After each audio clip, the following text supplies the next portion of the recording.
ke arah kandang karena di besar tidak bisa lewat, sudah tertutup trek yang di bawah tanpa nama. Merupakan seekor kuda berjenis kelamin betina dengan tinggi 150 cm.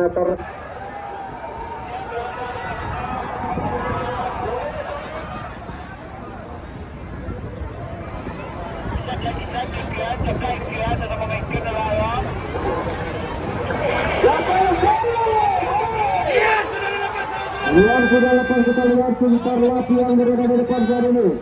Tim Parlat ataupun Asakat. Tim Parlat ataupun Asakat yang berada di depan, tampaknya Asakat. Asakat masih memimpin ranking saat ini. Pada dia mulai kembali oleh tim Parlat. Tim Parlat Asakat. Begitu juga dengan Ibu Beli. Masih Asakat berkorban. Namun dia berkorban sudah lainnya. Bebas terdapat pada terjadi pergantian posisi. Sama-sama kita dengarkan.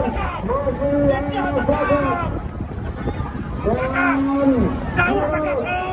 sudah mulai menempel betul-betul masih kokoh berada di depan. Sudah Asakat. Baru dengan kuda dalam Bugatti sudah semakin dapat kebetulan 5 ekor kuda. Dengan tren Milan Bugatti dari berada depan. Milan Bugatti.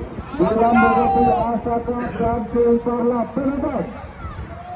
Asakat. Ya penonton, astagfirullahaladzim. Kami sudah masih Milan Bugatti. Milan Bugatti tim Parlat. Milan Bugatti tim Parlat. Milan Bugatti. Milan Bugatti.